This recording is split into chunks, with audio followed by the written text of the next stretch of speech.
ဆိုတော့အနန္တ၅ပါးကိုရှိခိုးပါ၏ဖျား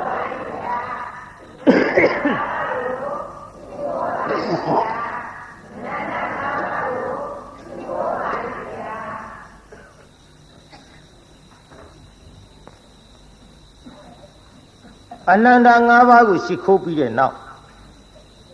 ဘုန်းကြီးကြေညာထားတာနောက်ပိုင်းဟောမဲ့ဇာတ်လမ်းကသူများမကောင်းကြံကိုဘေးဒဏ်ထိဒီတရားကိုဟောမယ်လို့ကြေညာထားပါသူများကိုဖြစ်စေခြင်းတာကမကောင်းအောင်ဒုက္ခဖြစ်အောင်သေချေပျက်စီးအောင်ဆင်းရဲအောင်မွဲအောင်အဲ့ဒါလို့ဖြစ်စေခြင်းနဲ့ဗျာပါဒတရားသည်သူများမိမိကြံတယ်လို့မဖြစ်ဘဲနဲ့ဒီဘေးဒဏ်ကိုပြန်ပြီးတော့ထိတတ်ပါတယ်အဲ့ဒီအကြောင်းလေးကျုပ်ဟောခြင်းလို့တခြားမဟုတ်ပါဘူးပြိဿကျွတ်တို့ဘုရားကိုယ်တော်မြတ်ကြီးလက်ထက်တော်က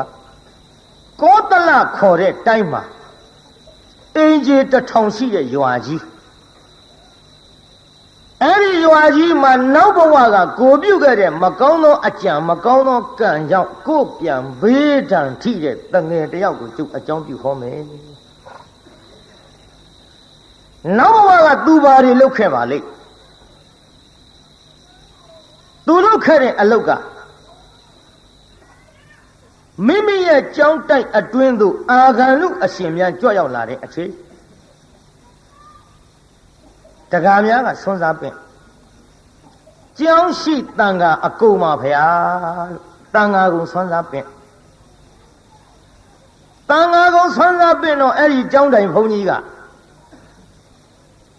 အဲ့ဒီတန်ခါတွေသူဆွမ်းမစားတဲ့ဖြင့်အဲ့ဒီတန်ဃာတွေဆွမ်းကပ်မှာဆွမ်းလှူမှာကိုပင်လျင်သူ့အနေနဲ့ကမနာလိုဝန်တိုအိတ်တမစ္စရိယတွေများစွာဖြစ်လာအဲ့ဒီလိုအိတ်တမစ္စရိယတွေဖြစ်လာတော့ခက်တာပဲဒီတကားများနဲ့ငါအမြဲတမ်းနေတဲ့ကြောင်းတိုင်ဘုန်းကြီးငါအပင့်သွားပြီးတာအခုတော့ကြည်စမ်းတန်ဃာဓုအလေကောင်မှာကြောင်းရှိတန်ခါကုန်ပါဗျာလို့ဆွမ်းစားပင့်မဖြစ်ဘူးမပင့်မဲထားရင်လည်းဝီနီးတော်နဲ့ငါမှအဆင်မပြေဘူးအလေမနဲ့ကြရင်တော့ခေါင်းလောင်းကြီးတော့ရှိသားပဲခေါင်းလောင်းထိုးပြီးပင့်ရမှာပေါ့ဒီခေါင်းလောင်းကြီးထိုးနေကြဒုံနဲ့ထိုးရင်လည်းပဲဒီကိုယ်တော်တွေနိုးမှာမနိုးအောင်ထိုးမနှောအောင်ထိုးမယ်ဆိုပြီးတော့တရားနာပြိဿကြီးမနဲ့အိယာကထားဒီပြည့်တန်ဃာတွေမထခင်ခေါင်းလုံးကိုကျွတ်တို့ဘာနဲ့ထိုးလို့ဆိုတော့တမန်းမြက်ကလေးနဲ့သွားထိုးပြိဿကြီးခေါင်းလုံးတမန်းမြက်နဲ့ထိုးလို့ညီပါသူများရဲ့လက်လာပါသူများဆွမ်းစားရမယ့်ကိစ္စဒါကိုပင်လျင်သူ့စိတ်ထဲမနာလိုဝန်တူပြီးတော့တမန်းမြက်ဖြားလေးနဲ့ခေါင်းလောင်းထိုးပြီးတော့အရာထဲဆွမ်းစားကြွတဘာတဲ့ကြွသွားရှင်ဗျာတဲ့ကြောက်ရှိတဲ့အာဂန္ဓုတန်ဃာတော်တွေရောတပိတော်တို့ဆွမ်းစားတန်ဃာကုံပင့်ထားတာပါဘယ်နဲ့ကြောင့်တဘာတဲ့ကြွလာတုံးဗျာဩတကားတို့မလာခြင်းလို့အိပ်ပုတ်တဲ့ကိုတော်တွေပဲမျောမနေနဲ့ကတကကြွလာတဲ့ကိုတော်ကကြွလာတာလဲသူတပါးတဲ့တော့ခွက်ချကိုပြိတ္တကြွလာတဲ့ကိုတော်သားကအရှင်မဟာနှိုးဘူးလားဗျအမလေးနှိုးလိုက်တာခေါင်းလောင်းတအားထိုးတာတောင်မနှိုးဘူးမှန်လားပါဗျာခေါင်းလောင်းထိုးရသားနဲ့မနှိုးဘူးဆိုရင်တော့ဒီတန်ဃာတော်ကြီးရဲ့ရှေ့မှောက်မှာတပည့်တော်ဆွမ်းစားပင့်လျှောက်ခဲ့တာပါဗျာခေါင်းလောင်းထိုးလို့မှမနှိုးဘူးဆိုရင်တော့တပည့်တော်အိမ်ကကတ်တဲ့ဆွမ်းမဖုံးပေးခြင်းလို့လားသူဒီမဟုတ်ဒီအချိန်အစောကြီးအိပ်ပြမခံနိုင်ဘူးဆိုပြီးများနေရကြလေသလားဗျာကဲအရှင်ဘုရားပဲတပည့်တော်တို့ကတ်ပါမယ်ဗျာသူ့ပဲဆွမ်းကတ်ကြဆွမ်းဖုံးပေးပြန်မကောင်းတာကတော့အတော့ကိုမကောင်းတာပဲပြိဿကြီးအဲ့ဒီဘုံကြီးကောင်းသလားမကောင်းဘူးလားအဲ့ဒီဘုံကြီးမျိုးကိုခင်ဗျားတို့ကြည်ညိုသလားမကြည်ညိုဘူးလားကျွတ်တို့ကြတော့ရောဒါပေမဲ့နတ်အိတ်ထောင်နဲ့အပြည့်ထည့်ကြလားဒါမှအောင်ပါကို ကြီးညိုတဲ့ဘုန်းကြီးကြီးညိုစရာကောင်းရင်ကြီးညိုရမယ်ကြီးညိုစရာမကောင်းရင်ကြီးညိုတဲ့နေရာမှာတရားတရားပြတ်တတ်ပါမှန်လားပြိတ္တကြီးလူတွေအကြည်ညိုမဲ့အောင်အဲ့ဒီကဲ့သို့မိမိကြောင့်ရှိတန်ဃာတွေအားဝတ်ကြည်တန်းကြည်ခေါင်းလုံးမထိုးဘူးလို့မဆိုရယုံတော့ပဲတရားနာပြိတ္တသမမ်းမြက်ဖြားလေးနဲ့ထိုးပြီးတော့သူတော်ဟာတဲ့လိုက်စားခဲ့တဲ့သူများရဲ့လက်လာဘကိုပိတ်ပင်ခဲ့တဲ့သူများမကောင်းကြံခဲ့တဲ့ကိုတော်သည်အဲ့ဒီဘဝကစုတည်၍ဟာကျွတ်တို့ဂေါရမဘုရားလက်ထက်ကောတလတိုင်းမှာအင်ကြီး1000ရှိတဲ့တန်ဃာရွာကိုသူလူလာဖြစ်ပြည်သားအင်ကြီးဘယ်လောက်ရှိဘာရွာကြီးတို့တန်ဃာရွာကြီးဘာရွာကြီးတို့ဟဲ့အဲ့ဒီတန်ဃာရွာမှာမိမတယောက်ဝမ်းသူတန်နေခတော့လေအဲ့ဒီအင်ကြီး1000ရှိတဲ့တန်ဃာတွေလုပ်ငန်းကင်ကန်းမှာအကုန်လုံး9ကောင်မှမရတော့ဘူးတဲ့ပြိတ္တကြီးကြည်တရားနာပြိတ္တမိမိမလှူလို့မိမိတွေမွဲတယ်မထင်နဲ့တော့ဘေးအဆွေအပွားတွေပါအဲ့ဒါလို့ဝန်တူနှမျောတဲ့ပုဂ္ဂိုလ်နဲ့ပတ်သက်ပြီးထိခိုက်လာတယ်အင်ကြီး1000ရှိတဲ့တန်ဃာတွေ9ကောင်မှမရတော့ဟာဘယ်လိုဖြေကုန်တာလဲဟာငါတို့အင်ကြီး1000ရှိတဲ့ရွာကြီးလိုက်စုံစမ်းလိုက်ကြတော့မင်းရရတကောင်မရဘူးကွာမင်းရောတကောင်မရဘူးကွာဟာမင်းရောတကောင်မရဘူးကွာတရွာလုံးတရားနာပြိတ္တနှက်ဆက်အောင်တူနဲ့တူတယောက်နဲ့တယောက်ရှောက်မေးလိုက်တော့အင်းကြီး1000ရှိတဲ့ရွာကြီး9ကောင်မှမရဟေးအကြောင်းထူးတယ်ကွာအကြောင်းထူးတယ်ကွာတို့ရွာကြီးထဲမှာယုံမာတဲ့လူရှိခက်တော့ခက်သားလားလေတန်ငါလှုပ်ရှားတဲ့လူကယုံမာတဲ့လူရှိပြီဆိုတော့ဘွားတော့ကြတာပေါ့ဟဲ့လူယုံမာရွေးမကွာသူများတက်တတ်တဲ့လူတွေလူယုံမာရွေးတော့မယ်တဲ့ပြိဿရဲ့လူယုံမာရွေးတယ်ဆိုလဲရွေးပြီမှာပဲပြိဿပြစ္ဆုတ်ပံကံကိုသူတို့တွက်တော်လဲတွေ့မှာကအတိတ်ကံယုံမာတဲ့လူကိုတွေ့မှာကိုပြိဿကြီးဘာတွေ့မှာတော့အတိတ်ကံဟေးဓမ္မတို့အင်ကြီး1000ရှိတဲ့ရွာတွေကလူယုံမာရွေးရအောင်900စီခွဲလိုက်ကြစို့900စီခွဲမင်းတို့900ကမရရင်မင်းတို့900တဲ့လူယုံမာပါလို့တို့900တွေကမရရင်900တဲ့လူယုံမာပါလို့ကဲ900စီခွဲအလုပ်လုပ်ကြစို့ရေလုပ်ငန်းတစ်ခါဆင်းပြီးလုပ်ကြအဲ့ဒီကလေးတန်တေတီးတဲ့မိမပါတဲ့အိမ်ကြီး900က9ကောင်မှမရ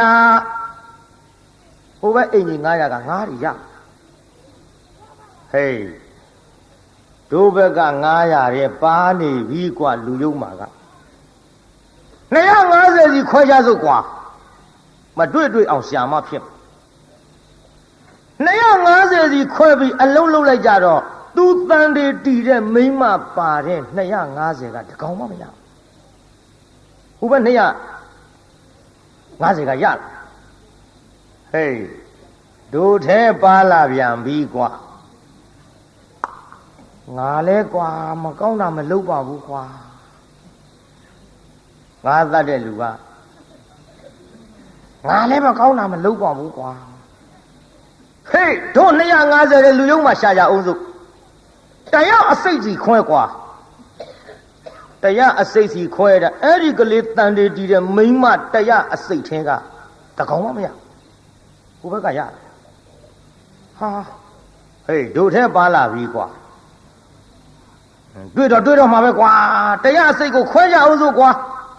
ပြည်သားတရားအစိတ်ဘယ်လောက်စီခွဲမှာတော့85စီဟာကြည့်လေခွဲဟာငါလည်းမခွဲတတ်လို့ပြည်သားကြီးမဲအောင်မတရားအစိတ်ကစုံလမ်းမှာဝါတရားမှာ9ကောင်နဲ့တော့တွေ့ပြီထင်တယ်တို့ငယ်ငယ်တုန်းကသေလူအောင်ဟေးဝါတရားမှာ9ကောင်ဘယ်လို့မှသေမရဘူးမရမဲ့တူတူတော့တယောက်ကတော့အလဲကောင်ကြံရမှာနဲ့တူတယ် ကဲတရားအစိတ်စီခွဲလိုက်တရားအစိတ်ကနေပြီးတော့တရားနာပိဋကခွဲလိုက်လေကောင်တယောက်ကလည်းကြမ်းမှာအလေကောင်နှစ်ယောက်ကြံတော့တရားနာပိဋကရေကိုင်း124ထားပါတော့124ကိုဟိုဘက်ဒီဘက်ခွဲလိုက်ရင်ဘယ်လောက်စီရ62ယောက်စီ62ယောက်စီရတော့အလဲကောင်ကဟာကြီးရတော့ကြံမှာပဲကဲတယောက်ကြံနေတယောက်ကြံမှာကိုတရားနာပိဋကသူတို့ဘယ်ပုံစံနဲ့ခွဲတယ်လဲလို့ဆိုတော့ဟေးလာဒီလိုလို့ငါတို့လူကအစိတ်ဖြစ်နေတော့တရားအစိတ်ဆိုတော့မစုံဘူးကွာမဖြစ်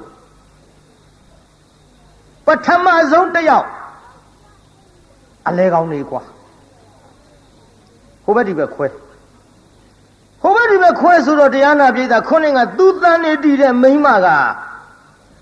အလဲကောင်းကိုသူကိုယ်ရုပ်ကာယလာကြသူ့အလဲကောင်းထားပြီးဟိုဘက်ဒီဘက်ခွဲလိုက်တော့ဟိုဘက်က60နဲ့2ယောက်ကလည်းရလာတယ်ပိဋက9ဒီဘက်62ယောက်ကလည်းရလာတယ်ပိဋက9ဟေးတွေးပြီကွာတွေးပြီတို့အင်ကြီး1000ရှိတဲ့ရွာတွေ9တဲ့ကောင်မှမရတော့မိမယုတ်ဒင်းရောဒီတော့တရားနာပိဋကကြီးကျုပ်ပေါ်ကြီးလေအပြစ်မတင်ကြပါနဲ့နေဦးနင်းလင်သားခေါ်နင်းလင်သားခေါ်လိုက်လို့ရှိရင်ဘယ်တို့ဘက်ကတယောက်လို့မှာဟိုဘက်ကတယောက်ပုံမှာကဲဒီလိုလောက်ကြစို့နင်တို့လင်မယား2ယောက်ထဲငါးရှာကြည့်စမ်းဟေးငါတို့50ချက်မှာဘယ်နေရာဟာငါးများရှိငါးများရှိတဲ့နေရာရှာကြည့်အလုတ်ခွင်ပေးလိုက်ကြတကောင်မှရတန်ဟေးတို့ဘယ်သူမှရှောက်ရှာမနေနဲ့ဒီလင်မယား2ယောက်ပဲတို့ရွာတဲ့ထားလို့မဖြစ်ဘူးနေထုံးမှဖြစ်မှာအော်တန်တော့လက်ဆက်တတ်တော့ငါလင်ကြောင်လည်းမဟုတ်ဘူး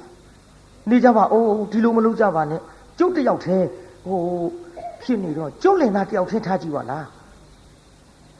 ဟိုဘက်60ယောက်ဒီဘက်60ယောက်ကျုပ်လင်သားတယောက်ထဲထားကြည့်အောင်လေ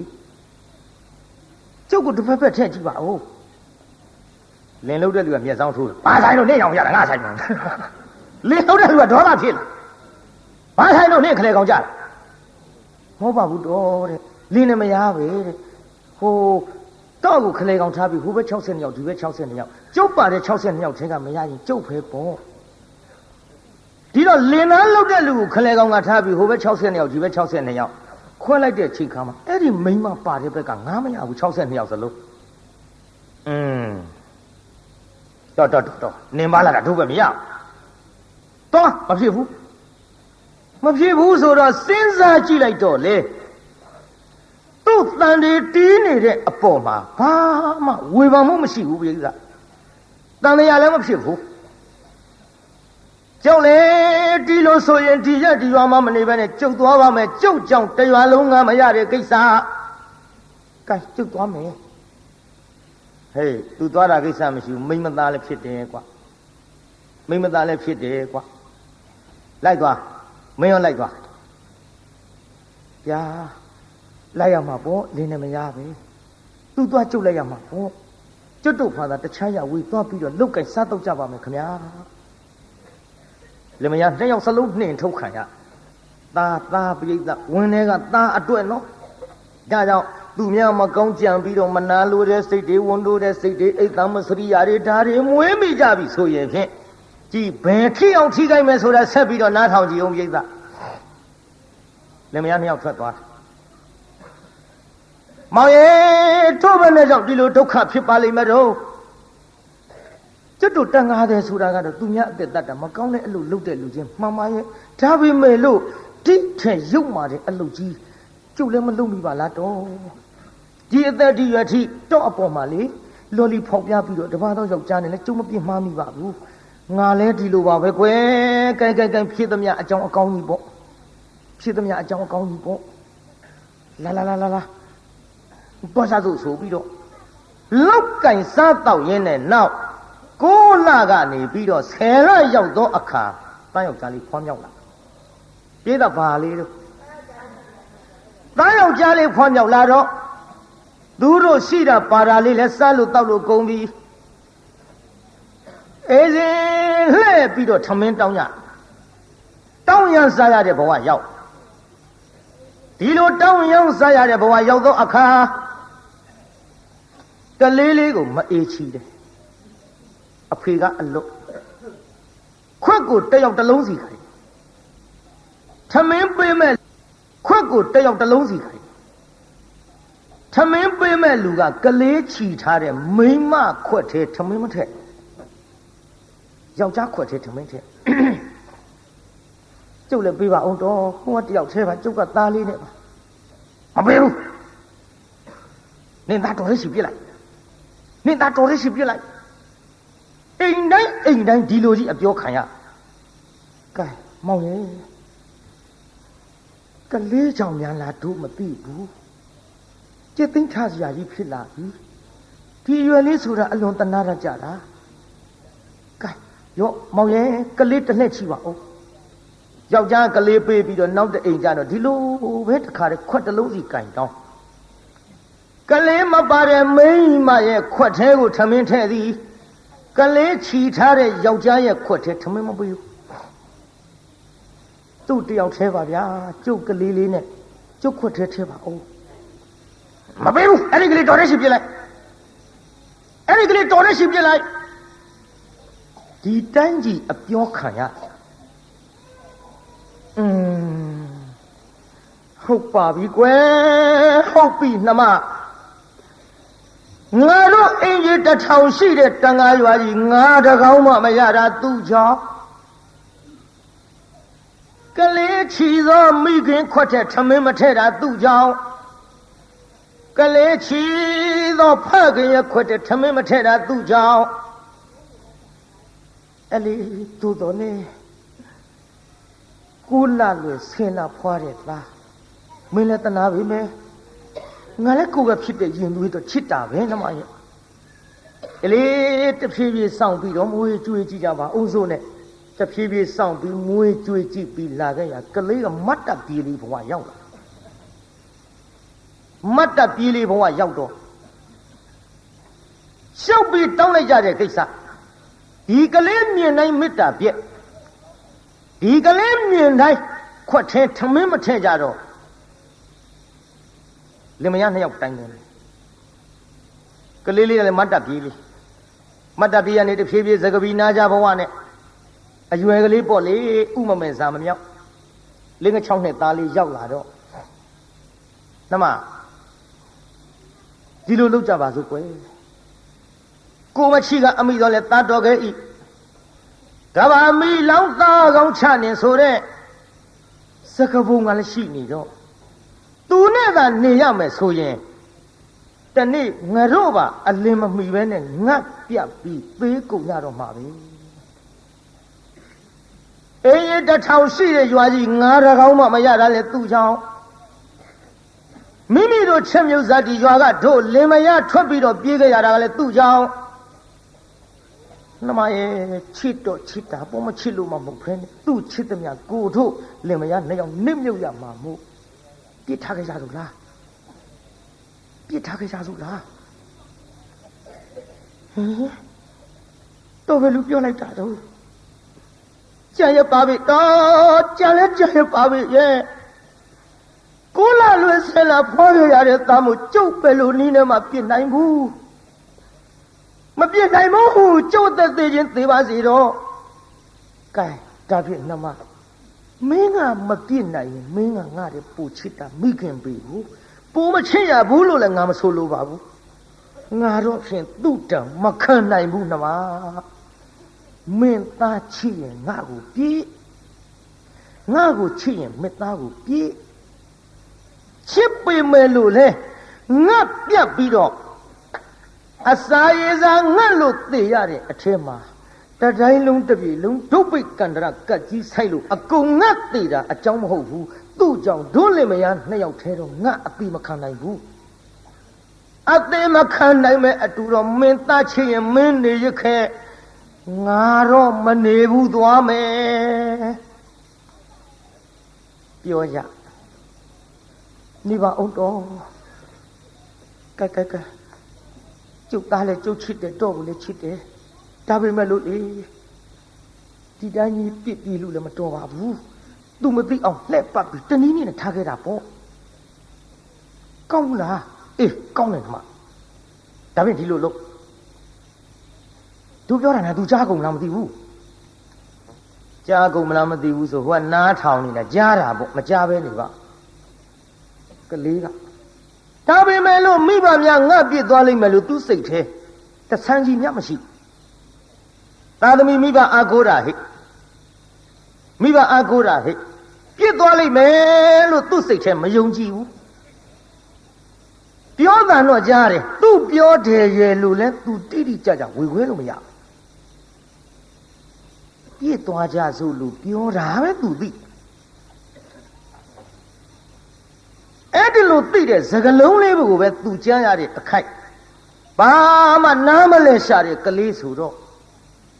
လူလေးညာလာပါတို့တောင်းစားရတဲ့ဘဝငါသားသိတယ်နော်ဟုတ်ကဲ့ငါသားဒီရွယ်ကလေးရောက်လာပြီဟိုငါသားခွက်ကလေးနဲ့ထမင်းတောင်းမှုသလားတောင်းပါဘူးတဲ့မေမေတို့တောင်းကြွေးတာကျွန်တော်စားခဲ့ပါပြီဖေဖေတို့တောင်းကြွေးတာပဲကျွန်တော်စားခဲ့ပါတယ်ခင်ဗျဒါကြောင့်သားရဲ့အခုတော့လေဟိုမရလားဟိုပါဟိုအိမ်ကြီးမြင်ပါလေခင်ဗျအဲ့ဒီအိမ်ကြီးကလေဟိုကလေးလေးတွေဆိုတိတ်တနာတာဒါသားရဲ့ထမင်းပေးမယ်လို့လည်းပြောတယ်ရော့ငါသားဒီခွက်ကလေးယူသွားခင်ဗျဟုတ်ကဲ့စားလဲစားလာပြီကျုပ်လည်းဘာမှမစားရသေးဘူးသူပေးမယ်လို့ပြောသလားပြောတယ်ငါသားရဲ့အဲ့ဒီအိမ်ကထမင်းပေးမယ်တဲ့ကလေးဆိုရင်လည်းတနာတတ်တယ်ရော့ငါသားဒီခွက်ကလေးနဲ့သွားဆိုပြီးခွက်ကလေးပေးလိုက်ကလေးကခွက်ကလေးနဲ့အဲ့ဒီအိမ်သွားထမင်းတောင်းကလေးအဲ့ဒီအိမ်သွားတော့ဘာမှမကြသေးဘူးမျက်ခြေအပြတ်လောက်မှလင်မယားတယောက်နဲ့တယောက်ကင်ပြီးလိကြလာသွားစို့ဟင်နေပါဦးတော့ဟိုအိမ်ကမပေးလိုက်လို့ရှိရင်ကျုပ်သားလေးဘာစားမလို့သူကလည်းသူရှိတယ်နေမလို့သွားလို့လာလို့အောင်ပြေးကြလို့ကြိုင်တော့မှငါတိကျသေးကုန်လိမ့်မယ်မှတ်ထားဟဲ့ငါညီများနှမများမှတ်ထားဟဲ့လိမ္မာတဲ့သားသမီးကိုမပြည့်ရကြတော့လေမိုက်တဲ့သားသမီးတချို့သတင်းစာတဲ့အမွေပြကြေညာကြတာတွေတွေ့ဘူးတယ်မဟုတ်လားကြည်အခုအမွေပြတင်မကဘူးလူပါဖြတ်ပြီးတချို့အမွေပြကြေညာပြီးမယ်လို့ဒီလူကိုမျက်ခြေအပြတ်မခံရင်သားသမီးကောင်းတဲ့ဝင်ခွေရသေးတယ်ဟိုမှာကလေးဥမမယ်လေးကိုလူပါဖြတ်ပြီးပြေးကြပြီတရားနာပြိတ္တာပြစ်ထားခဲ့တော့ကလေးကခွက်ကလေးနဲ့အိမ်ထဲဝင်သွားဟဲ့ကောင်လေးဘယ်ကောင်လေးတို့ဗျာထမင်းပေးမဲ့ပြောလို့မဲကြိုင်းကြီးစီရတော့ဖေနဲ့မေရပြောလို့ဘယ်လို့နဲ့ဖေနဲ့မေနောက်လှည့်ကြည့်ဟောဖေတို့ဟောဗျာကျုပ်ပြေးသွားကြပြီဟင်နေပါဦးနင်းအဖေနဲ့အမေကရှိလို့လားရှိပါတယ်ကျုပ်ဖေနဲ့အမေခုနကဟိုနားလေးမှာဗျဟိုနားလေးဆိုရှိမှာပေါ့ဟဲ့ကျုပ်ကိုပြောလိုက်တယ်အဲ့ဒီအိမ်ငါတဲ့ကလေးဆိုတိတ်တနာတတ်တာပဲတဲ့တော့ကလေးနေလည်းတနာတာမဟုတ်ဘူးထမင်းပေးမယ်ပြောလို့ကျုပ်ခွနဲ့အယူခိုင်းလိုက်လို့ကျန်ရစီကတော့တို့ပြောပါ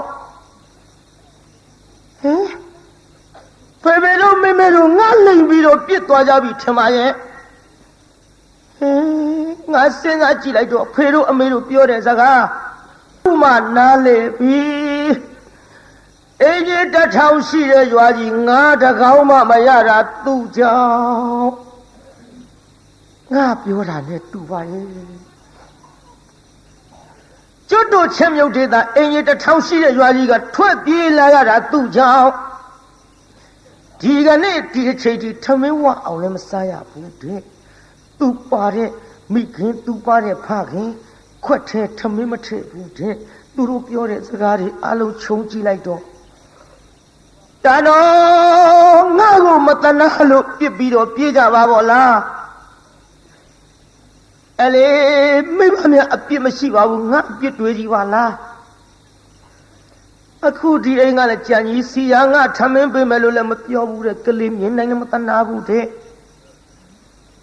ဟုတ်ပါတယ်ခင်ဗျာကျုပ်ဖေတို့မေတို့ကျုပ်ပြစ်သွားကုန်ကြပါပြီခင်ဗျာကျုပ်ကိုတနာလို့ရှိရထမင်းလေးကျွေးပါခင်ဗျာဟင်မင်းဖေနဲ့မေကပြစ်သွားမင်းတို့အိမ်နဲ့ရောက်ရင်တို့အဖတ်တင်နေလိမ့်မယ်တော်ဟဲ့တော်လေးသွားဟိုဘင်းသွားတော်ဟိုဘင်းကပြီးတာကန်းတဲ့ဟိုဘဲအိမ်လေးလို့ဟိုဘဲအိမ်သွားခွက်ကလေးနဲ့မလီတော်ချိုင်းစီရတော်နှင်းထုတ်ကလေးဘယ်အိမ်ကမှမပေးဘူးဒီလိုနဲ့ထမင်းမစားရတဲ့ဘဝဒဇက်မိတ်အယိုးလေးတွေဂျိုးလေးတွေထမင်းတို့ဟင်းတို့တွေစွန့်ပြေသွန်ချရာဖြစ်တဲ့တချို့နေရာအမိုက်ပုံတွေကအယိုးလေးတွေကောက်စုပ်ခွေးကျွေးတဲ့ထမရေအိုးဝင်းနှိုက်လို့ငေါက်ထုတ်လို့ထုတ်ဒီလိုနဲ့မစားရမတော့ရအငတ်ငတ်အပြက်ပြက်နဲ့ကြောက်စရာကောင်းတယ်နော်ဝန်တိုးတာတွေနှမျောတာတွေဟိုခေါင်းလောင်းလေးကိုခေါင်းလောင်းကိုတရားနာပြီးသားတမန်မြက်ကလေးနဲ့ထိုးခဲ့တဲ့ကံတွေနော်ကြောက်စရာကောင်းလုံးလို့အဲ့ဒီလိုမစားရမတော့ရနဲ့အိတ်တော့သစ်ပင်ရင်စားတော့အမိုက်ပေါ်ဒီလိုဒုက္ခတွေကြုံပြီးတော့နေရတဲ့အခိုက်ရေလည်းမချိုးကောင်းကဆံမင်ကလေးကလည်းလိန်ကြည့်ပြီးတော့တခါမှမရိတ်တော့ဂုတ်ပေါ်ရောက်ကောင်းလေးကိုလမ်းတရက်ဖြစ်လို့လမ်းတရက်အဲ့ဒီတော့ကများစလာမသိပါဘူးအေးငါညီများငါပေါ်လဲမျက်စောင်းထိုးကြပါနဲ့ကွာနော်မင်းတို့ကတော့လှအောင်ထားတာပါဟိုကတော့မိဘကမပြုစုလို့ကွာတမင်တက်တယ်ကိုမရိတ်နိုင်ရေးမချုံနိုင်ညစ်ပေးလို့မင်းတို့ကဟိုဂုတ်ထီအောင်စပင်လေးတွေထားပြီးကောစမတစ်တို့ဘာတို့အုံစီတို့ပေါ်လကွာမိုးပွင့်တို့ပေါ်လကွာရေမွှေးတို့ပေါ်လကွာမင်းတို့နာကတ်ရင်မှုကြံကြံလေးတွေပါကွာဟိုကောင်လေးကကြီးကွာကောင်းမှုကွာချိုးတယ်ကွာတော်ဆိုးတာကွာသူကလမ်းမော်နေရလို့လမ်းတရေကိုကွာမင်းတို့ကလမ်းမော်နေတော့နေကြပေါ့ကွာအိတ်တော့မင်းတို့ကအိတ်တာပါကွာနော်မင်းတို့ကလမ်းတရေအစ်စ်မဟုတ်ဘူးကွာအတုဟိုကောင်လေးကလမ်းတရေအစ်စ်ကိုအိတ်တော်လေလမ်းမော်စားတော့လေအမိုက်ပေါ်ဒုက္ခတွေကြုံပြီးတော့နေတဲ့ဖုတ်တဆေလေးကြလို့အဲ့ဒါလို့ဒုက္ခဖြစ်နေတဲ့ကလေးဟောဒီကနေ့တော့ဟေးရှင်သာရိပုတ္တရာကိုရောမြတ်ကြီးကလည်းတပိတ်ပိုက်ပြီးတော့ဆံငံကြွအလားမြင်တယ်ကလေးကိုမြင်တယ်ဥမမဲစားမမြောက်ရောက်ချင်ရရောက်ပေါက်ချင်ရပေါက်လျှောက်သွားနေတဲ့ကလေးနဲ့တူရဲ့ကောင်းမောကဆမ်းမင်းနဲ့လည်းကြက်ပြားကြီးဖြစ်ဖုံနဲ့အမိုက်ထင်းအိတ်ခန္ဓာကိုယ်လည်းအဝတ်အစားမရှိစပြန်တော့လည်းအမိုက်ပုံတွေကဟိုရိုးလေးကောက်သွားလိုက်ဟိုထမင်းရိုးလေးကောက်စားလိုက်သူ့ဖြစ်ပုံကိုတိတိချာချာသပိတ်ပိုက်ပြီးတော့ရက်ပြီးတော့ရှင်သာရိပုတ္တရာကိုရောမြတ်ကြီးကြည့်သူ့အကြောင်းကြည့်လိုက်တော့ဥပနိတ္တယမြင်လဲမြင်တော်မူတယ်လေသိလဲသိတော့သာဝကဝိနည်းကလည်းဖြစ်နေပါသဖြင့်ကြည့်ကလေးအပါကတ်ဟဲ့ကလေးဗျာအိုးဘုန်းကြီးကိုဗျာလို့ပြောရဘူးကွဖះလို့ထူရတယ်ဖះအေးအဲ့လိုထူကွမင်းမသူသားတော့ကျုပ်အမေသားပေါ့ဗျအိုးတပည့်တော်အမေသားပေါ့ဗျလို့ပြောရတယ်ကွတပည့်တော်အမေသားပါဗျာအေးလေအမေကမွေးတာတော့ဟုတ်တာပေါ့ကွမင်းမေကဘယ်သူတော့တပည့်တော်အမေကအမေပဲဗျာအေးလေအမေတော့အမေပေါ့ကွမင်းမရှိသလားတပည့်တော်အမေရှိတယ်ဗျာအော်မင်းဖေရောဟေ့ရှိတယ်ဗျာဘယ်နေတော့ကွမသိဘူးဗျာအမေဖေနဲ့မရှိတယ်ဆိုဒီမှာရှိပါတယ်ဗျာ မရှိရင်ဘယ်နေတုံးကွယ်မှန်လားပါဗျာဘယ်နေမှမသိဘူးဗျာအေးဟဲ့နေပါအောင်ကွယ်အဖေမရှိတယ်ဆိုတာလည်းသိပြီးတော့ဘယ်နေမှမသိဘူးဆိုရအောင်ဘယ်လိုလဲမင်းစကားငါနားမလဲဘူးကလေးမှန်လားပါဗျာတပည့်တော်ဖြင့်ပါလေလျှောက်ပြပါမယ်ဗျာတပည့်တော်ဒီအိမ်တပည့်တော်မိဘများအစကအဲ့ဒီနေတယ်ဗျာတပည့်တော်ကိုတန်တေးတီးတဲ့အချိန်ကစလို့တပည့်တော်မိခင်ဝန်ထဲမှာတပည့်တော်တန်တေးယူတဲ့အချိန်ကစလို့အင်ကြီး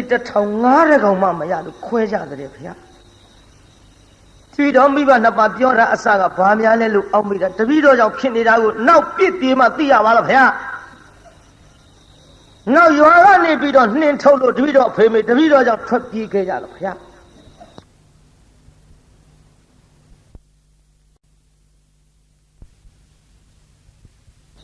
ပည့်တော်မိဘများကတိုင်ပင်ကြတဲ့စကားကိုမချိကအမိတော်လဲတတ်တော်ခဲ့ဤကဘာမီလောင်းသားကောင်ကိုချနေပြစ်ပြေးကြသောလို့အဖေကပြောတော့အမေကငိုတော့ဗျာအေးမင်းသားချစ်ရင်မင်းနေရေးငါ့ကိုပြစ်ငါ့ကိုချစ်ရင်မင်းသားကိုပြစ်လိုက်ခင်အဲ့ဒါလို့ပြောတဲ့အတန်လေးလည်းတပည့်တော်ကြားမိတယ်ဗျာနောက်တော့တပည့်တော်ခွက်ကလေးပေးလို့လူလေးဟိုအိမ်ကထမင်းပေးလိုက်မယ်ကလေးဆိုရင်တနာရတဲ့ဆိုပြီးတော့ခွက်ကလေးနဲ့လွှတ်တပည့်တော်ထမင်းသွားပြီးတော့တောင်းတဲ့အခိုက်အတန်းအရှင်ဗျာတပည့်တော်ကိုမိဘနှစ်ပါးစွန့်ပြီးတော့ပြစ်ပြီးတော့ပြေးကုန်ကြပြီဗျာမိဘနှစ်ပါးပြည့်လည်းမရှိပါဘူးတပည့်တော်အပြစ်ဗျာ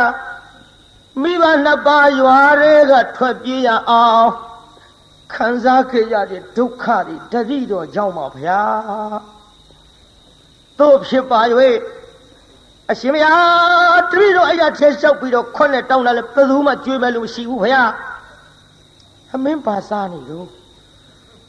တတိတော်ဟိုအမိုက်ပုံထဲကအယိုးလေးတွေကောက်သွားတာဗျာခွေးကြွေးထားတဲ့စခွက်ထဲတတိတော်တစ်ခါနှိုက်စားရတော့ဗျာတခါတစ်စက်မိတ်သွတ်ထားတဲ့ထမင်းကျိုးထမင်းတို့တွေကိုတပည့်တော်စားရတော့ဗျာ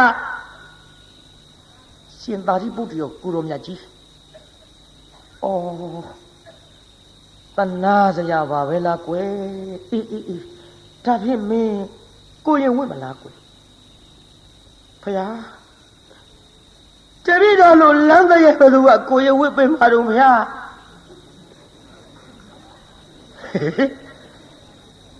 လမ်းတရဲ့အစ်စ်ပြောတာပါကွာတို့ခုခေတ်အတုတွေမဟုတ်ဘူးတပည့်တော်ကလမ်းပေါ်မှာနေလမ်းပေါ်မှာစလမ်းပေါ်မှာအိတ်လို့ပြီးတော့ဆင်းရဲတော့ဗျာတပည့်တော်လိုဖုတ်တစေ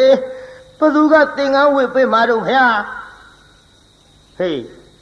မင်းဝစ်ပေးမဲ့လူရှိလို့ပြောတာကွယ်ဘသူကဝစ်ပေးမှာလဲဗျာတပည့်တော်အိမ်ထဲကိုအဝင်မခံရဘူးဗျာဩ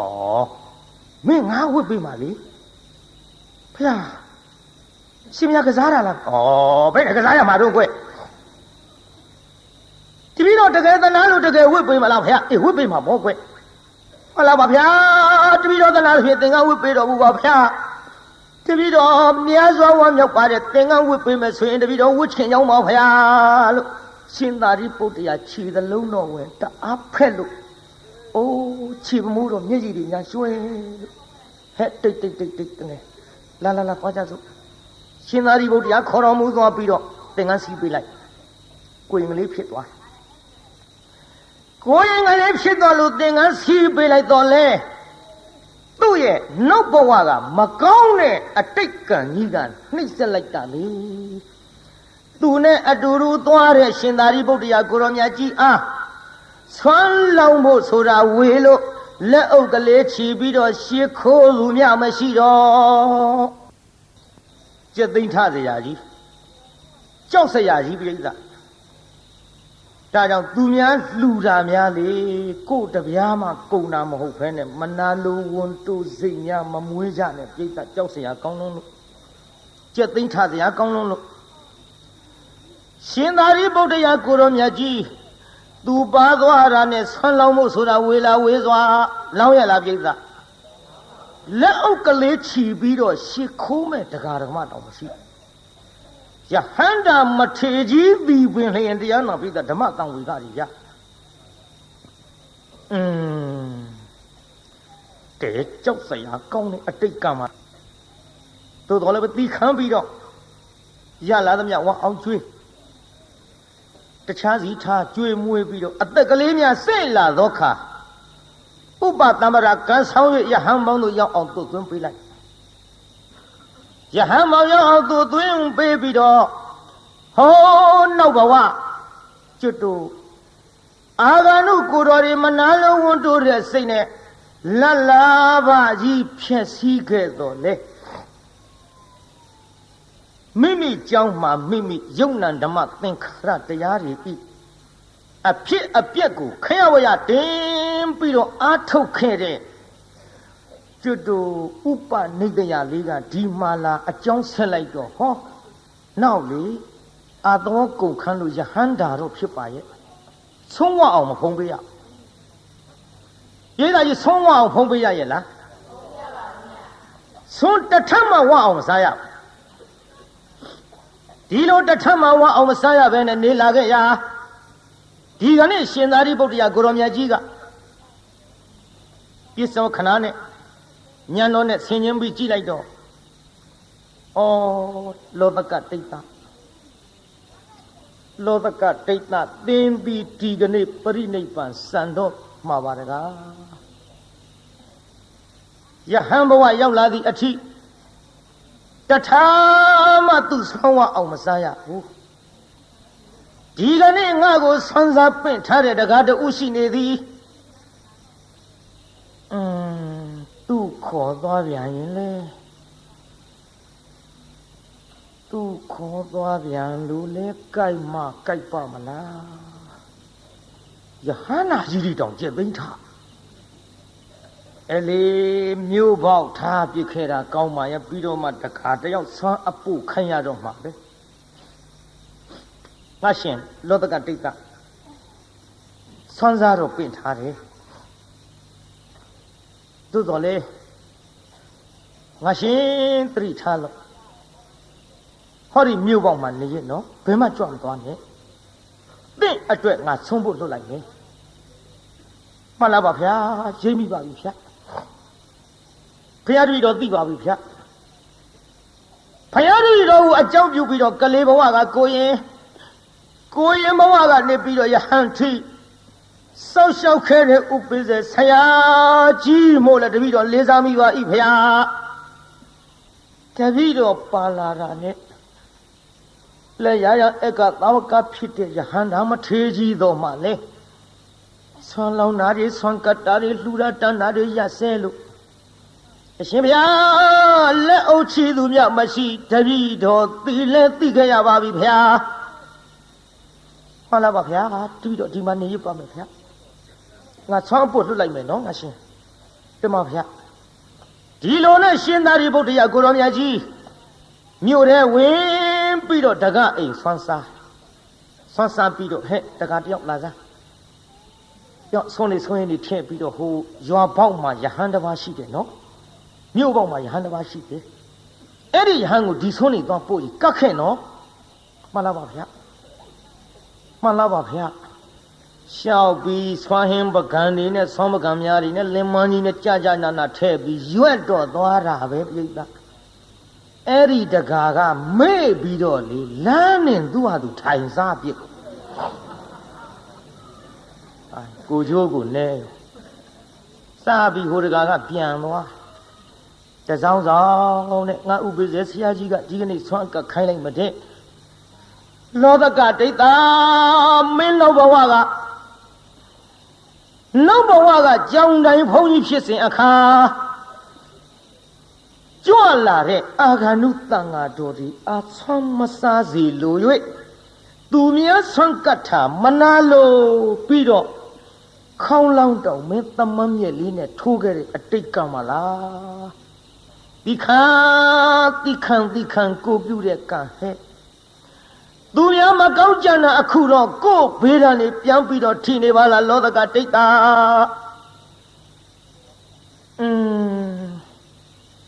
ဆုံးဥပိ္ပဇေဆရာကြီးကငါတနာလို့ဒီကနေ့ဒီချိန်ထိလဲဆွမ်းတထမဝအောင်မစားရလာခဲ့လိုက်တာနော်ကောင်းငယ်မော့ကြည့်တော့လဲမောငါတိတ်တော့မယ်နေကခေါင်းမော့တဲ့နေပြီဒီနေ့လည်းပဲလို့နီးနေမှာဆွမ်းတထဝအောင်စားရမယ်မဟုတ်ပါဘူးမျော်ရင်နဲ့ပေါ်မလာဘူးနောက်ရှင်သာရိပုတ္တရာကိုတော်မြတ်ကြီးပြန်ကြွငါရှင်သင်ဆွမ်းဖုံးပေးပြီးပြီမဟုတ်လားတတိတော်ဘသူကကတ်လို့လဲဗျာဟေးအဲ့ကရှင်တခါတယောက်ဟိုဆွင်းနေရောဆုံးနေရောပြင်ပြီးအဲ့ဒီလွတ်လိုက်တာပဲလင်မကြီးနဲ့စားတဲ့လင်မကြီးပါဘူးကျွတ်တို့ခုခဲနဲ့မှန်တော့ဒီလိုပို့လေသလားလို့ပေါ့ဗျာမလာပါဘူးဗျာနောက်ဘဝကပြုခဲ့တဲ့ကိုယ်ကံကိုများညံနဲ့ပြန်ပြီးဆင်းခြင်းမိရလားငါရှင်သိပါပြီဗျာဆင်းခြင်းမိပါပြီဗျာအလေသို့တော်လဲငါရှင်မနဲ့ဆွမ်းမဖုံးပေးရတော့လဲညနေစွမ်းငါခံပြီးတော့ကျွေးမယ်ညနေစွမ်းခံကျွေးမယ်တဲ့ယူပြိတ္တဘာစွမ်းလို့ညနေစွမ်းဆိုလို့ခမည်းတော်စားတဲ့ထမင်းတွေကိုဆွမ်းခံကျွေးမှာမဟုတ်ညနေစွမ်းဆိုတာစတုမတူတို့ထညက်တို့တကာတို့ကြံရည်တို့ဘီလာရည်တို့ပေါ့ဗျာခုခေတ်လို့ဆိုရင်ဘုရုံးကတော့ဒီအရည်တွေကတ်ကြသလားရှိသလားလည်းမသိပါဘူးညနေစွမ်းတပိတ်ကြီးနဲ့လှက်ပတ်ပြီးဆွမ်းခံလို့စတုမတူတွေတပိတ်အပြည့်ရရှင်သာရိပုတ္တရာကြီးအားရဟန်ကြပြီခုချင်းဒီဆွမ်းနေစီမှမစားရသေးဘူးကဲငါရှင်ရော့ဖုံးပေးဆိုလက်ကလေးနဲ့နှိုက်မဲ့အလုပ်ပြန်ရုပ်တယ်ဘာဖြစ်လို့တော့ငါရှင်မှန်လားပါဗျာတပည့်တော်လက်နဲ့နှိုက်လိုက်လို့ရှိရင်စတုပတုပျောက်ကုန်လိမ့်မယ်ဗျာမပျောက်ပါဘူးလေကဲငါရှင်ငါလက်နဲ့ကင်ထားမယ်နော်ဖုံးပေးအားရအောင်ပိဋကတပိတ်ကြီးပါသူ့မပေးရဲဘူးတပိတ်ကြီးပါမပေးရဲဘူးအပေါက်မပါပဲနဲ့ပျောက်ကုန်မှာဆိုလို့ကြောက်စရာအတော်ကောင်းတယ်နော်ပိဋကအဲ့ဒါနဲ့တရားနာပိဋကကြီးရှင်သာရိပုတ္တရာကိုရောင်ညာကြီးကတပိတ်ကြီးကိုင်းလို့ငါရှင်အားရအောင်ဖုံးပေးလို့ကုံရောတပိတ်တလုံးကုံရောပေါ့တထမဝခဲ့ပဲပရိနိဗ္ဗာန်စံမဲ့နေ့နောက်ဆုံးတထဒီစတုမရုဇွန်တထပဲသူဝအောင်ဖုံးပေးသွားရဒီလိုစတုမရုဆုံးတထဝအောင်ဖုံးပေးပြီးတဲ့နေ့မှာပင်လောတကဒိဋ္ဌမထေကြီးအနုပါဒိသေသခေါ်တဲ့အကျွမ်းမရှိတဲ့ပရိနိဗ္ဗာန်စံဝင်တော်မူရရှာသည်ကြောက်စရာကောင်းတယ်နော်နိဗ္ဗာန်ရောက်တာတောင်အငန်းအပြတ်နဲ့ရောက်ရဒါကြောင့်ခမည်းတော်ကျွတ်တူလည်းပဲဒီစိတ်ဒီအကြံဒီမကောင်းတဲ့ကံတွေများမပြုတ်မိအောင်လို့ဒါသတိပေးတဲ့အနေနဲ့ဒီဇလန်းကိုဒီနေ့ဟောရပါသူများမကောင်းကြတော့ကိုယ်ပါဖြစ်မြင်မလားရှေးတုန်းကကြားဘူးမှာပေါ့ငယ်တုန်းကဖို့သူတော်တယောက်ကြောင်းရှိရွတ်လိုက်တာသူများမကောင်းကြကိုပြန်ပေးတာထိဘယ်လန်းသွားတာသူများမကောင်းကြကိုပြန်ပေးတာထိမုံတယ်မတယောက်ကဖိုးသူတော်အတော်အမြင်ကတ်တော့တွေးကြသေးတာပေါ့ဒီသူတော်ဘာလဲမဟုတ်ခဲနဲ့ကမ္မထမ်းမဟုတ်ဘာမဟုတ်ရွတ်လိုက်တာသူများမကောင်းကြကိုပြန်ပေးတာထိဘာမှလည်းမသိဘူးကဲဒင်းတော့ထိစီရောဟဆိုပြီးတော့မုံရှက်ကြီးတစ်ချက်အနတ်အရသာနဲ့ပြည့်စုံအောင်လုပ်ပြီးတော့အစိတ်တွေလူးပြီးတော့ပေးလိုက်တယ်ဘုသူတော်ကကြည့်ဟာငွေတာပါလားဒါလောက်ငွေဒါလောက်အရသာရှိမဲ့မဟုတ်ငါနဲ့မတန်ပါဘူးလေဘုရားကိုတော်မြတ်ကြီးဆွမ်းတော်တင်ပါပဲဘုရားဆွမ်းတော်တင်လိုက်ပါရောဗျာဘုရားဆွမ်းတော်တင်တော်မုံတယ်မရဲ့သားကလည်းအဲ့ဒီကြောင်းထားတာဆွမ်းတော်တင်မုံကြီးသူ့သားအကောက်ကြိတ်လိုက်ပါရောဗျာဇန်ခဲနဲ့ဘုသူတော်ကကြည့်ဟာကလေးမင်းမလို့ဖြစ်တာတော့အဲ့တော့မင်းမေလူတဲ့မောင်း ဟာမင်းမေဟာတယ်မင်းစားပြီမင်းဒီလိုဖြစ်ကုန်ပြီမင်းမေလူတဲ့မုံတော်မဟုတ်ဘူးဖိုးသူတော်ဟဲ့ကျောင်းသားတယောက်လာသားကျောင်းသားတယောက်လာသားတော်သူ့မိတော့ခေါ်ကြည့်သားကျောင်းသားတယောက်မုံဆွန်းတော်ရင်ကောက်စားတာဆွန်းတော်ရင်ဆိုလို့ဆွန်းတော်ရင်စားတဲ့လူတွေလည်းသတိထားကြလားဟောသတိပေးတာပါဆွန်းတော်ရင်သတိထားစားနော်ဒီခုဆွန်းတော်ရင်မုံကောက်စားလိုက်တာတရားနာပြီးတဲ့ဇန်းကင်နဲ့ကလေးသေရောဆိုကြပါစို့ကျောင်းသားတယောက်ဆွန်းတော်ရင်မုံကောက်စားလို့အစိပ်ပါပြီးသေပတဲ့လို့လဲဆိုရောဟိုမိမငရမ်းပြလူဖြစ်လာဟုတ်တော့ပေချင်းစိုးကြီးမစားပဲနဲ့ဘယ်ကလေးတွေကောက်စားကုန်ပါလိမ့်ပေချင်းစိုးကြီးတဲ့ဖိုးသူတော်ကိုစိတ်ဆိုးတော့ဆဲတော့တာကြည်စား तू မစားပဲနဲ့ဝလီ तू ကမစားပဲဆွန်းတော့တင်တာကျောင်းသားကြီးကောက်စားတဲ့ဝလီဘသူသားလေးများဖြစ်ပါလိမ့်ဘသူသားလေးများဖြစ်ပါလိမ့်နဲ့ तू ကပြေးအလားပြေးလဲလာရောတရားနာပြေးတာသွားခေါ်တဲ့ကျောင်းသားလေးနဲ့တွေ့ဖြို့ဒီမှာဟိုခမရသားလေးဆွန်းတော့တဲ့မုံကြီးကောက်စားလို့ပြေးပြီးဗျဟင်မလေးကိုကျော်နေပါဘောလားကိုကျော်တအားပြေးလာပြီးတော့ဟမလေးဖို့သူတော်ကမ္မထမ်းငါကိုရောင်ပြန်ကွယ်လေပြီအခုမှကမ္မထမ်းဖြစ်သွားတယ်စောတော့ကမ္မထမ်းဖို့ပါမဟုတ်တဲ့သူ့သားလေးသွားကြည့်ပြီးတော့အမလေးဖို့သူတော်ကမ္မထမ်းငါကိုရောင်ပြန်ကွယ်လေပြီအဲ့ဒီကဲ့သို့អော်ပြီးတော့ဟောသူများမကောင်းကြံလိုက်တဲ့မိမဖို့သူတော်ရွတ်တဲ့ကမ္မထမ်းတိုင်းကိုပြန်ဘေးတန်ထိလို့သူ့သားပဲသေရပါတယ်ပြိတ္တာတရားကြောင့်ကျွတ်တို့တရားနာရတဲ့ပြိတ္တာကြီးလည်းမကောင်းတဲ့အလုပ်တွေဒီကနေ့ကစပြီးတော့ဒူနာတေဝေးကရှောင်နိုင်ကြပါစေဘယ်ကရှောင်ရမှာဘာနာတေးတုံးနိဒူနာတေးတော့ကြားဘူးမှာမကြားဘူးလားဟိုတုန်းကလေဖိုးသူတော်တစ်ပါးရှိတဲ့ကျောင်းမှာဖိုးသူတော်သူများကအဲ့ဒီတရားကိုဖုံးကြီးလို့ဟောတယ်ဟောပေါင်းများကျွတ်တို့ကတော့ဖိုးသူတော်ပဲလွှဲချကျွတ်တို့ကဖုံးကြီးကိုအဲ့ဒီဖိုးသူတော်ကတရားနာပြေတော့အရက်ထဲလင်းရှိမရတယောက်အိမ်သွားလဲတာလဲရောပြိဿလဲတော့တူပြောကြပါစို့လဲရောပြိဿကဲအကုန်လဲကုန်တာဗောလင်းရှိမရနဲ့မှားရောလင်းရှိမရနဲ့မှားတော့တရားနာပြေတယောက်နဲ့တယောက်အချိတ်ဆက်လှုပ်ထားဟိုကလည်းကလေးချော်တယ်လို့လူကလေးရတဲ့မောင်တက်ရှင်မရောက်ဖေးလဲတော့သွားတယ်ကွယ်အိပ်ပါတော့လားဟိုမိမကအင်းကဟာကြီးမရှိဘူးတဲ့လာခြင်းလာတော့ဒီဒိဗ္ဗေပေါ့ဟာချိတ်ဆက်လှုပ်ထားကျောင်းကဖိုးသူတော်ကလည်းတရားနာပြိတ္တာကြီးဇင်းညာလျှောက်တယ်လို့နဲ့သမန္တာလာခဲ့မယ်လေစက္ကဝါလေးသူယခုမြန်စွာရောက်သွားပြီဟဲ့ဘယ်ရွတ်တယ်လို့နဲ့ဟိုကလင်းရှိတုံးတော့တရားနာပြိတ္တာမသွားရဘူးပေါ့အော်ဒါကိုတချို့ကကြံဖန်မှန်သချင်းရေးပြီးမကောင်းတဲ့အလုပ်ကြီးမြောက်ပေးတဲ့သချင်းကပေါ်လာတယ်ရိုးချစ်တာတဲ့ခိုးချောင်းခိုးဝဲချစ်ကြသူတွေမှာဘာဆိုလားပဲအတော်ဆိုးတဲ့သချင်းတွေပေါ့ကြည့်ရိုးချစ်တာမဟုတ်ဘူးအဲ့လိုခိုးချောင်းခိုးဝဲနဲ့တလို့နဲ့တရားနာပြိတ္တာယူသွား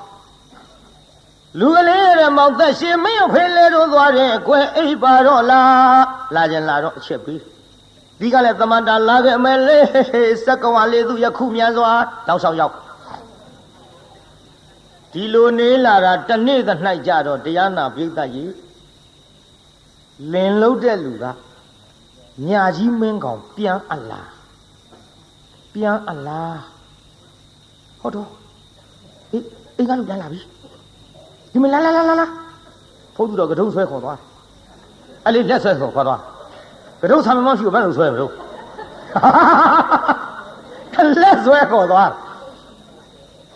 လက်ဆွဲခေါ်သွားပြီးတော့တစက်မိတ်ချထားတဲ့လူတထိုင်မလွတ်တယ်လို့စင်အိုးကြီးတဲ့ထက်တော့ခေါင်းကနည်းနည်းအထက်မောက်ပြီးပေါ်နေအဲ့ဒါဘန်းစုပ်ကြီးကောက်အုပ်ဘန်းကလည်းပကံများလောက်စုပ်ပကံများလောက်အလဲကောင်ကစုပ်တဲ့ဘန်းအုပ်လိုက်တော့သူ့ခေါင်းကြီးကဘန်းပေါက်ထဲကနေဖူးကြီးထွက်ဒီတော့လင်လုတ်တဲ့လူကပြောဟဲ့နေမလို့တော့အချိန်ရှိမှာအဟိုမိဖို့တဲ့ငါ6ပြကြောင်စားဆုံးလို့ကျုပ်သိမ့်တာ မိမများတေခတုပတ္တိညာကောင်းလိန်စားနိုင်တဲ့မိမလင့်အပေါ်အဲ့ဒါလူစော်ပဲလူပေါ်ပဲမှတ်ထားတချို့မိမလင်လိန်စားတယ်အဲမိဖို့ကြောင့်လည်းငါ6ပြကြောင်စားမှာကကိစ္စမရှိပါဘူးဒီစင်ဥပေါ်မမဲချက်ဘာတို့ဟာတော့နဲ့တော့အဆန်းလို့ကျွတ်တော့ကောက်ဆိုင်စီထောင်ထားတယ်မဟုတ်လားတော့ကောက်ဆိုင်မတွေထုထုခေါ်တယ်မောင်းတစ်ကြီးလေတော်ဝဲလာတဲ့မောင်းတစ်ကြီးညံကကောင်းတယ်ပြုံးမနဲ့ဆိုတော့အခုမောင်းကြီးတိုင်မဲ့မဲကြီးအေးငါဝဲလာတဲ့မောင်းကြီးငါတခါမှထုမကြည့်ရဘူး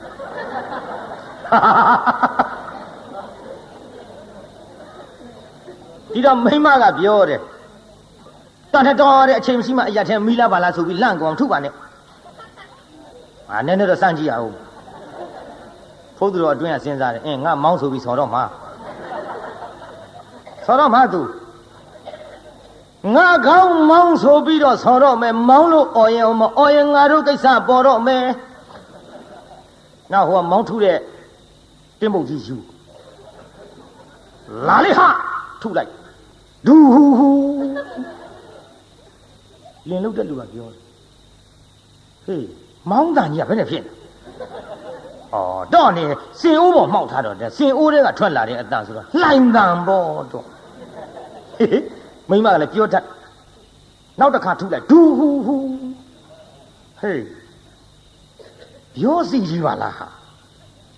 တော့နေတစမ်းမချတာကနှင်းကြလို့ဣနေတာမောင်းတောင်နှင်းကြလို့ဣပြန်တဲ့ဟိုထုကောင်းလိုက်ထုနေတော့ကြထုလိုက်ဒူဟူဟူမဟုတ်ဘူးပြိဿနားလာတော့ဒူနာနာပြစ်လာအဲ့ဒီဒူနာနာអော်ပြီးတော့လင်လုတ်တဲ့လူကလည်းထုပြီးတော့တရားနာပြိဿပြန်အိတ်တော့ဒါရှေးတုန်းကပုံမြင်နော်ကျွတ်တို့ငယ်ငယ်ကဟိုအဖေကြီးများအမေကြီးများပြောတဲ့စကားမှတ်ထားတယ်ဖုံမဟုတ်တော့ကိုယ့်ဘာကိုချင်းချင်းပေါ့မကောင်းတဲ့အလုပ်ဒူနာတေးဝေးဝေးရှောင်ဆိုတာသဘာဝလေးပေါ်လာအောင်အဲ့ကဘန်းစုပ်ကလေးဖဲဖို့သူတော့အိတ်ကြပြီအိတ်ရောပေါ့ငါအားရအောင်နှက်သွားတာဘန်းစုပ်ကလေးဖဲစင်ဥဘောကကြော်တက်လမ်းကြားထဲရောက်တော့သူကတုံးလေးသူပုတ်လို့သူဖြစ်သူတွေးပြီးတခစ်ကြီးဟမ်းမလေးဆော်လိုက်လေကွာနာလိုက်တဲ့ထိတ်ကြီးထူတာကိုပြိဿဆော်လိုက်လေကွာနာလိုက်တဲ့ထိတ်ပရိတ်သမန္တာကြောင့်လွတ်လာဖို့လေပရိတ်ကြောင့်လွတ်တာဟဲ့ဒီလိုနဲ့တရားနာပြိဿနေလာလိုက်တာနောက်ရကြဟိုကလင်မရှိတော့အတန်ပေးလာတဲ့ရှင်သေးတာကိုပြိဿရဲ့လူကလေးရဲ့မောင်သက်ရှင်မင်းအဖေလဲတော့သွားတယ်ကွယ်အိပ်ပါတော့လားအတန်ပေးလိုက်သွားခြင်းတယ်ဟိုကကဒုံတရိယပုတ်ကြည့်လိုက်တော့ဘူကြီးကမြောက်သေးဘူးဒီတော့မလာနိုင်တော့တဲ့အကြောင်းပေါ့လေကြောက်သွားပြီဆိုတဲ့အကြောင်းပြန်ပြီးတော့သူကပရိတ်ရွတ်တလူလူနဲ့သမန္တလာခြင်းမရဲ့လေမနေ့ညကဒူနာတေကိုခွဲကကြောက်လှကြီးရဲ့လေမသွားတော့ဘူးတဲ့ပြိဿနောက်ပြတ်သွားကြတဲ့ဒါကြောင့်ကျွတ်တို့တရားနာပြိဿကြီးလည်းမကောင်းတဲ့အလုပ်တွေဒူနာတေပြီးတော့ဒီကနေ့ကစဝေးကြီးရှောင်ကြပါစို့ကောင်းမလားပြိဿကြီးလောကတိတ်သမထေတရားနာပြိဿပရိနိဗ္ဗာန်စံသည်အထိမဝတဝနဲ့တထထဲဝအောင်ဖုံးပေးသွားရသောကိစ္စသည်သူများမကောင်းကြံလို့ဗါတဲ့ပြိဿကိုဗေဒံထိလို့အမိပေးတဲ့ဇလန်းသည်ဒီကနေ့ည